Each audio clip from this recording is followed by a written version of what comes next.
ಎಲ್ರಿಗೂ ನಮಸ್ಕಾರ. Welcome back to Ranji's cooker YouTube channel. ಇವತ್ತು ನಾನು ದೋಸೆ ಹಿಟ್ಟಿನಿಂದ ಒಂದು ದಿಢೀರ್ ಬ್ರೇಕ್ಫಾಸ್ಟ್ನ ಯಾವ ರೀತಿ ಮಾಡೋದು ಅಂತ ತೋರಿಸ್ಕೊಡ್ತಾ ಇದ್ದೀನಿ. ದೋಸೆ ಹಿಟ್ಟು ಉಳಿದಿದ್ರೆ ಈ ರೀತಿ ದಿಢೀರ್ ಬ್ರೇಕ್ಫಾಸ್ಟ್ನ ನೀವು ಮಾಡಿಕೊಂಡು ಆರಾಮಾಗಿ ತಿನ್ಬೋದು. 10 ಮಿನಿಟ್ಸಲ್ಲೇ ಆಗುತ್ತೆ.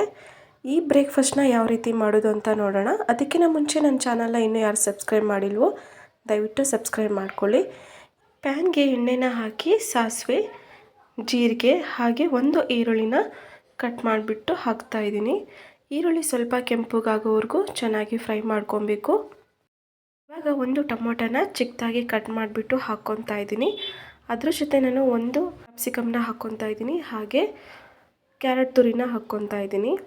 ಸ್ವಲ್ಪ ಕೊತ್ತಂಬರಿ ಸೊಪ್ಪನ್ನು ಹಾಕಿಬಿಟ್ಟು ಒಂದು ಸಲ ಎಲ್ಲದನ್ನು ಚೆನ್ನಾಗಿ ಮಿಕ್ಸ್ ಮಾಡ್ಕೊಳ್ಳಿ. ಇವಾಗ ನಾನಿಲ್ಲಿ ರುಚಿಗೆ ತಕ್ಕಷ್ಟು ಉಪ್ಪು ಹಾಗೆ 1 ಟೇಬಲ್ ಸ್ಪೂನ್ ಆಗೋಷ್ಟು ಅಚ್ಚ ಖಾರದ ಪುಡಿನ ಹಾಕ್ಕೊತಾ ಇದ್ದೀನಿ. ಒಂದು 5 ನಿಮಿಷ ಲೋ ಫ್ಲೇಮಲ್ಲಿ ಇದನ್ನು ಬೇಯೋದಕ್ಕೆ ಬಿಡಿ. ಇವಾಗ ನಾನು ಉಳಿದಿರೋ ದೋಸೆ ಹಿಟ್ಟಿಗೆ ರೆಡಿ ಮಾಡಿ ಇಟ್ಕೊಂಡಿರೋ ಮಿಶ್ರಣನ ಹಾಕಿಬಿಟ್ಟು ಒಂದು ಸಲ ಚೆನ್ನಾಗಿ ಮಿಕ್ಸ್ ಮಾಡ್ಕೊತಾ ಇದ್ದೀನಿ.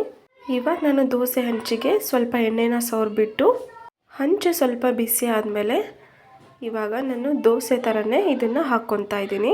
ನೋಡಿ ನಾನು ಯಾವ ರೀತಿ ಹಾಕ್ತಾ ಇದ್ದೀನಿ. ಈ ರೀತಿ ಹಾಕಿಬಿಟ್ಟು ಒಂದು ಪ್ಲೇಟ್ನ ಮುಚ್ಚಿಬಿಟ್ಟು ಲೋ ಫ್ಲೇಮಲ್ಲೇ ಬೇಯಿಸ್ಕೊಬೇಕು. ನೋಡಿ ಇವಾಗ ತೋರಿಸ್ತಾ ಇದ್ದೀನಿ ಯಾವ ರೀತಿ ಬಂದಿದೆ ಅಂತ. ಈ ರೆಸಿಪಿ ತುಂಬಾ ಬೇಗ ಆಗುತ್ತೆ, ಹಾಗೆ ತುಂಬ ರುಚಿಯಾಗಿರುತ್ತೆ ಅಂತಲೇ ಹೇಳ್ಬೋದು. ಒಂದು ಸಲ ಟ್ರೈ ಮಾಡಿ ನೋಡಿ. ಈ ರೆಸಿಪಿ ನಿಮ್ಗೆ ಇಷ್ಟ ಆದರೆ ದಯವಿಟ್ಟು ಈ ವಿಡಿಯೋಗೆ ಲೈಕ್ ಮಾಡಿ. Thank you for watching.